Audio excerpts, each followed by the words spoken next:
Good morning, everybody. Welcome to Penn Vicarage on this Monday morning. Hope you had a lovely weekend, and it's lovely to see you, and welcome today. Now, big day for the life of our country. All the talk at the moment is about roadmaps and emerging from lockdown, but I thought today I'd give you something to look forward to. Obviously, it all depends on advice and permissions and COVID rates and things, but my hope and my plan at the moment is that we could reopen church on Easter Sunday morning. Wouldn't it be fantastic if we could have our first service back at the crack of dawn, watching the sunrise with the risen Jesus on Easter Sunday morning? That's what we're looking and planning for at the moment. So keep that in your prayers, and I thought I might give you that this morning as something to look forward to, because I certainly am, very much. Now, we're in John's Gospel, and we've reached chapter 5. Just to remind you what's happened in the last couple of chapters, Jesus has been up north. He's been to Sychar with some of the Samaritans. He's had a good time there. He's been up north to Cana, where he previously turned water into wine, as well he might. And now, in chapter 5, he's come back to Jerusalem. So I'm going to read you John's Gospel, chapter 5, and I'm just going to read verses 1 to 15. After this, there was a festival of the Jews, and Jesus went up to Jerusalem. Now in Jerusalem, by the sheep gate, there's a pool, which in Hebrew, Bethzatha, which has 5 porticos. In these lay many invalids, blind, lame, and paralyzed. One man was there who'd been ill for 38 years. When Jesus saw him lying there, and knew he'd been there a long time, he said to him, "Do you want to be made well?" The sick man answered him, "Sir, I have no one to put me into the pool when the water stirred up, and while I'm making my way, someone else steps down ahead of me." Jesus said to him, "Stand up, take your mat, and walk." At once the man was made well. He took up his mat and began to walk. Now that day was a Sabbath, so the Jews said to the man who'd been cured, "It's the Sabbath. It's not lawful for you to carry your mat." But he answered him, "The man who made me well said to me, 'Take up your mat and walk.'" They asked him, "Who is the man who said to you, 'Take it up and walk'?" Now the man who'd been healed did not know who it was, for Jesus had disappeared in the crowd that was there. Later Jesus found him in the temple and said to him, "See that you have been made well. Do not sin any more, so that nothing worse happens to you." The man went away and told the Jews that it was Jesus who had made him well. And this is the word of the Lord. Thanks be to God. Well, Jerusalem is a walled city, and there are various gates around it, and one was called the Sheep Gate. It was called that because that's where the sheep used to come in before they were sacrificed in the temple. And just inside this gate, there was this pool called Bethzatha or Bethesda, or various names for it. And the rumour, or the story was that every so often an angel would come along and stir the waters. And when that happened, the first person who was poorly, who made it into the water, would be made well. That was the story. And so, as you can imagine, people used to gather around in the hope that the water would stir. And Jesus encounters this man who's been there for 38 years. Now, the first thing I want to comment about this, really, is that 38 years seems a remarkable amount of detail. Couldn't he just have been there a long time? 38 years seems a remarkably precise amount of detail. Until you realise that 38 years in the Old Testament was also the time that the people of Israel spent from being released from slavery in Egypt and in Moses under Pharaoh and so on to going into the Promised Land. It was 38 years between them leaving and when they arrived. And I can't help thinking that the word 38 years would have meant something to those people at the time of Jesus. And that in the same way, the people of Israel were longing for the Promised Land. They were longing for that land of milk and honey. In the same way, I think what Jesus is doing here by healing this man who's been ill for 38 years is by saying, what I'm doing in Jerusalem is going to be the equivalent. My death and my resurrection are going to bring you into the Promised Land. This is going to be the fulfillment of everything that's happened. So in the same way that in the Old Testament, the people of God waited 38 years from being released to entering the Promised Land, so in the same way, I think what Jesus is saying here and doing here is by healing this man who's been there for 38 years, what I'm doing in Jerusalem is going to bring about the Promised Land for you. It's going to be the way for heaven, the way to God, and so on. What you've all been waiting for. So I think what Jesus is saying here is after 38 years, folks, this is it. That's the first thing.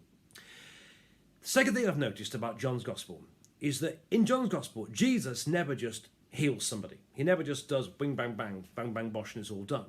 he always has a conversation with the person first. There's always some way in which they have to play their part as well. So they have to break the bread in order to feed 5,000 people or whatever it would be. They always have to do something. They have to fill up the water jars that can be made into wine and so on. And in the same way, Jesus comes up to this guy who's been there for 38 years.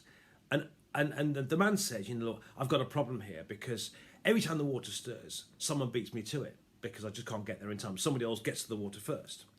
And Jesus asks the man a rather strange question. He says, do you want to be healed?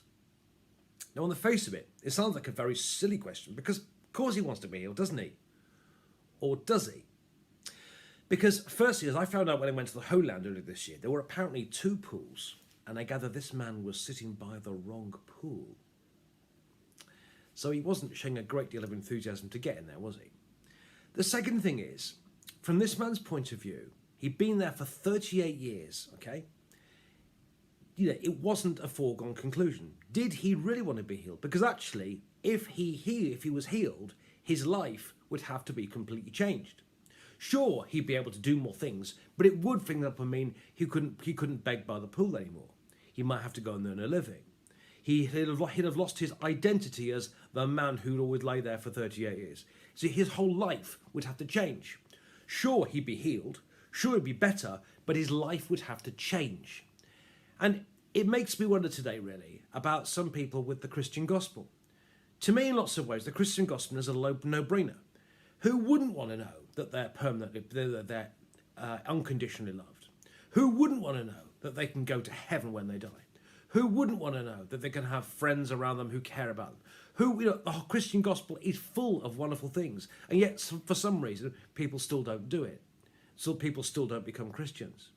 And I think for many of them it's because their life would have to change. You and I know that their life will get better, that God does amazing things with us, but they don't want it because their life would have to change. And I think for this man, he recognized that, that Jesus recognized that, did he want to be healed? It wasn't a foregone conclusion, because if this man did get healed, then his life would have to be changed. Jesus knew, we all knew that his life would become much better. But at the end of the day, was that man, did that man really want to be made better? Or was he better off as he was? So that's the strange question Jesus asks. Do you want to be healed? And I think what Jesus asks us in many ways, the same question today. Do we want the life that he offers us? Do we want life in its fullness? On principle, of course we do, but it does mean that our life has to change. Thirdly, and I think this is fascinating too, is that Jesus does an amazing thing for this man. Jesus does make him better. He does get up and walk. But what is interesting though, is that this man is not the finished article even afterwards, because actually he doesn't treat Jesus very well, because afterwards he gets up and walks, and he's carrying his mat on the Sabbath, and the Jews give him a hard time about it. And the first thing is, when they ask him about it, he blames Jesus.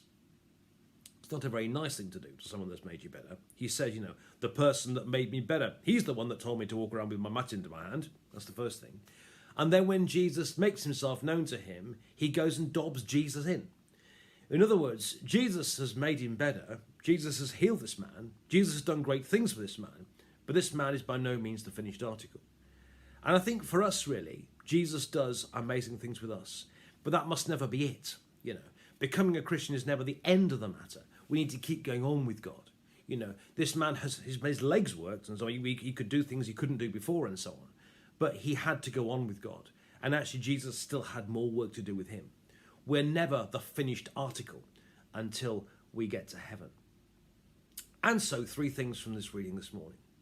38 years this man's been there, and then he's healed. And I believe that is a sign of the 38 years, in the same way the Jewish people waiting to go into the promised land. Similarly, what Jesus is doing by healing a man after 38 years, he's saying, I am the way to heaven. I am the one you've all been waiting for after all these years, 38 years. Secondly, does the man want to be healed?